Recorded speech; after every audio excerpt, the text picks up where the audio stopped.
Hello everyone, আসসালামু আলাইকুম। আশা করছি সবাই অনেক বেশি ভালো আছেন। আল্লাহর অশেষ রহমতে আমরাও অনেক ভালো আছি। এই ২ দিন ধরে অনেক শীত পড়েছে। আজকে তো বেশি শীত পড়েছে, একদম রোদের চেহারা দেখাই যাচ্ছে না। আর শীতে একদম শরীর হাত পা একদম বরফ হয়ে আছে। বিছানা থেকে উঠতেই ইচ্ছা করতেছে না। সকালবেলা দেখেছি এত পরিমাণে কুয়াশা ছিল, আর এখনো ভীষণ কুয়াশা। এটা দুপুর টাইম ছিল আসলে। আর এইদিকে আমি সন্ধ্যার দিকে চলে এসেছি। এদিকে ইহানের বাবা হচ্ছে বাহির থেকে নাস্তা নিয়ে এসেছে। এই শীতের দিনে দেখা যায় কোনো কাজকর্মই করতে ইচ্ছা করে না। আর রেডিমেড নাস্তা খেতে তো কার না ভালো লাগে বলেন, আমারও ভীষণ ভালো লাগে। যদিও বাহিরের খাবারগুলো স্বাস্থ্যসম্মত না, এই খাবারগুলো আসলে অ্যাভয়েড করাই উচিত। কিন্তু কি আর করার, নিজের মনকে তো আর সান্ত্বনা দিতে পারি না। আজকে সন্ধ্যার নাস্তায় ছিল পুরি, ডাল ভাজা আর হচ্ছে সিঙ্গারা। আজকে কিন্তু ওভেনে গরম করতে আমি ভুলে যাই নাই। আজকে ওর বাবা আনার পরই বলতেছিল খাবারগুলো ওভেনে গরম করে নাও। আর ওভেনে গরম করার পরে খাবারগুলো এত পরিমাণে মজা লাগতেছিল, একদম সফট তুলতুলা হয়ে গিয়েছিল। খেতেও ভীষণ মজা লাগতেছিল।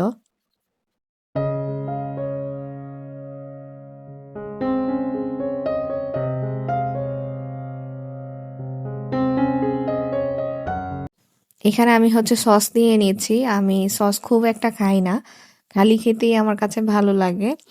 আর হচ্ছে আগের দিনের যে সালাডটা ছিল সেটা নামিয়ে নিয়েছি ফ্রিজ থেকে। ওরাও সালাদ দিয়ে দিয়েছে, কিন্তু ওদের সালাডটা আমি সহজে খেতে চাই না। পরে ভাবলাম হচ্ছে একটু কফি বানিয়ে নিই, অনেকদিন হয় কফি খাই না। আমি হচ্ছে রং চাটাই বেশি খাই, কারণ দুধ চা কফি আমি একটু কমই খাই, মাঝে মাঝে শখ হলে তারপর খাই। দুধ চা খেতেই পারি না, দুধ চা খেলে তো আমার হজমে অনেক সমস্যা হয়ে যায়। এইদিকে হচ্ছে কফির যে প্যাকেটটা আমি সেটাকে রিফিল করে হচ্ছে ডিব্বাতে নিয়ে নিলাম। কফি জিনিসটা আমি আবার গুঁড়া দুধ দিয়ে খেতে পারি না। খেলেও দেখা যায় ওরকম যে কফি মেটের যে টেস্টটা সেটা আসে না। সবসময় কফি খেলে দেখা যায় হচ্ছে কফি মেট দিয়ে খাওয়ারই চেষ্টা করি।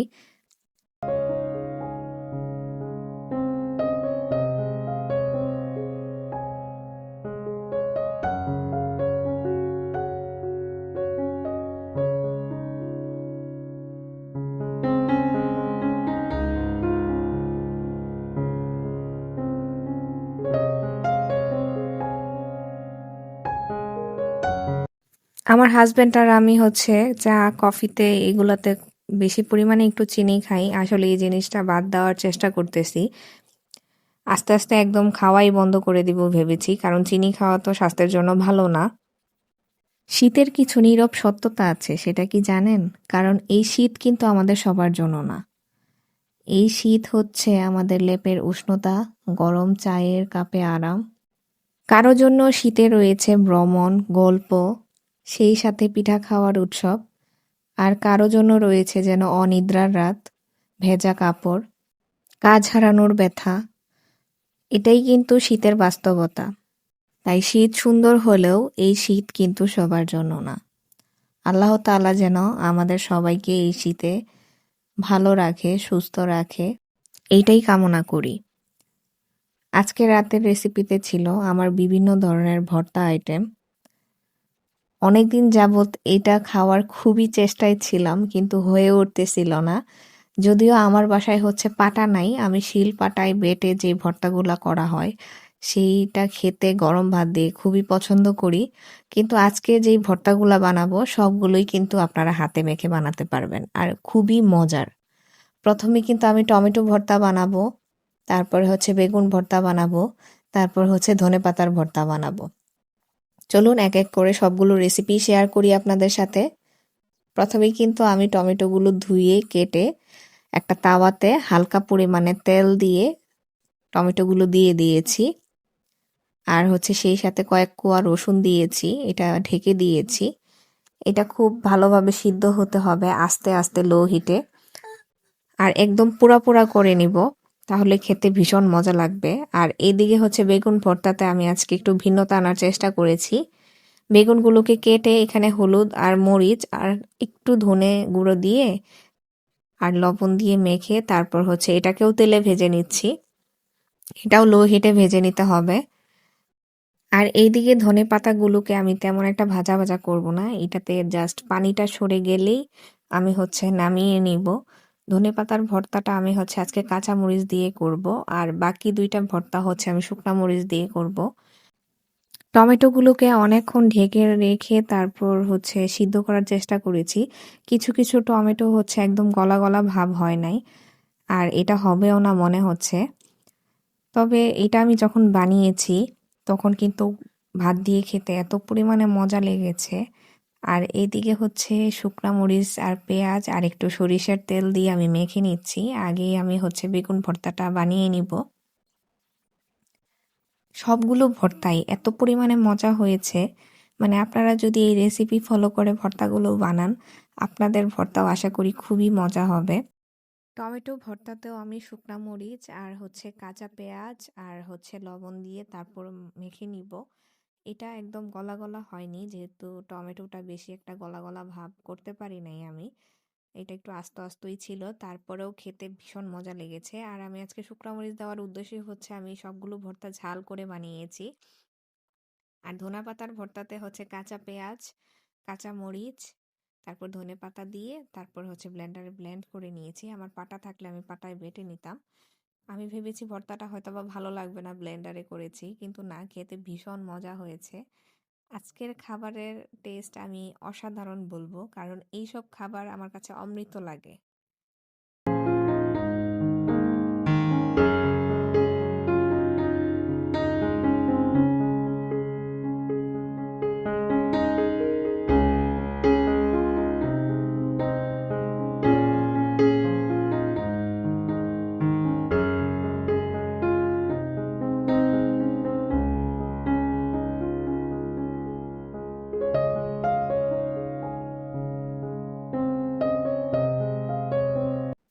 এটা হচ্ছে এর পরের দিনের সকালের ভিডিও। আমি দুপুরের দিকে রান্না করতে চলে এসেছি। চুলায় আমি নাস্তা করার সময় হচ্ছে ডালটা বসিয়ে রেখেছিলাম, আর এখন হচ্ছে ডালে আমি টমেটো দিব, কারণ ইহানের বাবা দেখা যায় ডাল রান্না করলেই সবসময় বলে যে টমেটো দাও নাই কেন। আমার অনেক সময় মনেও থাকে না, এর জন্য আজকে আগেই টমেটো নামিয়ে রেখেছি, এখন হচ্ছে ডালে টমেটো দিয়ে দিচ্ছি।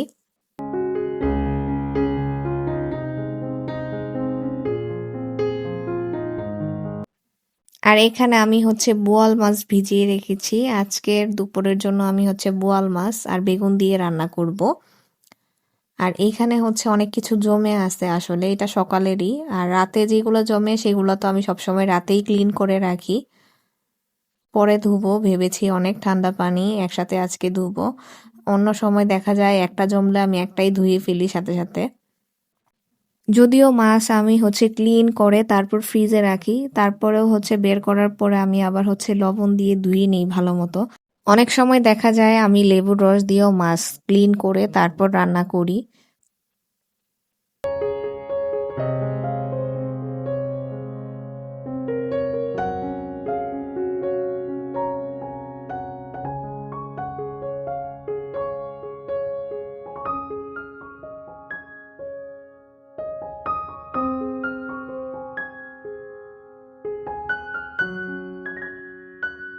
ডাল রান্না হয়ে গেছে আমার, এখন আমি হচ্ছে ডালে বাগার দিব। এখানে আমি হচ্ছে 2টা শুকনা মরিচ দিয়েছি, আর পেঁয়াজ কুচি আর হচ্ছে রসুন কুচি দিয়ে নিয়েছি। ডালে শুকনা মরিচের ফ্লেভারটা আমার কাছে খুবই ভালো লাগে, আর হচ্ছে রসুন দিয়ে বাগার দিলে বেশি ভালো লাগে। অনেক সময় ডালে আমি হচ্ছে বিভিন্নভাবে ফোড়ন দিই, কারণ ফ্লেভারটা চেঞ্জ আনার জন্য। আজকে হচ্ছে এভাবেই বাগার দিচ্ছি, অন্য আরেক সময় যখন অন্য কিছু দিয়ে বাগার দিব তখন আপনাদের সাথে শেয়ার করব। সবসময় আমি রান্না করতে আসলে দেখা যায় এক চুলাতে মাছ ভাজতে থাকি, আরেক চুলায় মশলা কষাতে থাকি, তাহলে আমার রান্নাটা তাড়াতাড়ি হয়ে যায়। বোয়াল মাছের তেমন কোনো রেসিপি আমার জানা নেই আসলে। আমাদের বাসায় সবসময় দেখা যায় বোয়াল মাছের ঝোল আর হচ্ছে বেগুন দিয়েই বেশি খাওয়া হয়। অন্য কিছু দিয়ে বোয়াল মাছ খাওয়া হয় কিনা বা খেতে কেমন লাগে আপনারা কিন্তু আমাকে কমেন্ট করে জানাতে পারেন। আমি রেসিপি ট্রাই করে দেখব আসলে। তবে আমাদের বাসায় সবসময় এই 2টাই রান্না করা হয়। এই 2টাই আমার কাছে সবচাইতে বেশি মজা লাগে। এর জন্য আমি সবসময় বোয়াল মাছ আনলে ঝোলটাই আসলে বেশি করি। আজকে বেগুন দিয়ে রান্না করছি। আর এখানে আমি হচ্ছে পেঁয়াজ আর মরিচ দিয়ে দিয়েছি তেলে। এখন হচ্ছে রসুন বাটা দিয়ে দিব আমি। আমরা কিন্তু মাছে সবসময় রসুন বাটা খাই, তবে রসুনের পরিমাণটা একটু বেশিই খাই। তারপর এক এক করে সব গুঁড়া মশলা এখানে আমি দিয়ে দিব। হলুদ হলুদ গুঁড়া, তারপরে মরিচের গুঁড়া, ধনের গুঁড়া, জিরার গুঁড়া। তারপরে ভালোভাবে মশলাটা কষিয়ে কেটে রাখা বেগুন আর আলু এখানে দিয়ে দিব।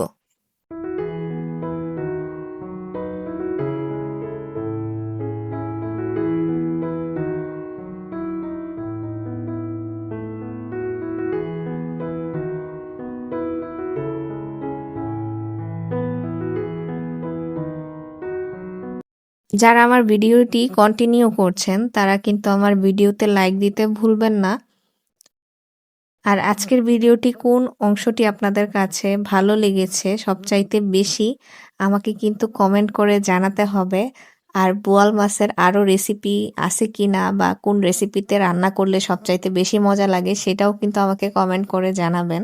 আমি ট্রাই করব অবশ্যই। আর আমার চ্যানেলটি অবশ্যই সাবস্ক্রাইব করবেন। সাবস্ক্রাইব করে পাশে থাকা বেল আইকনটি প্রেস করে দিবেন, যেন পরবর্তী ভিডিও আপলোড করার সাথে সাথে আপনাদের কাছে নোটিফিকেশন চলে যায়। আজকের মতো এখানেই বিদায় নিয়ে নিচ্ছি। সবাই ভালো থাকবেন। দেখা হবে অন্য আরেকটি ভিডিওতে। আর আমাদের জন্য কিন্তু অবশ্যই দোয়া করবেন। আল্লাহ হাফেজ।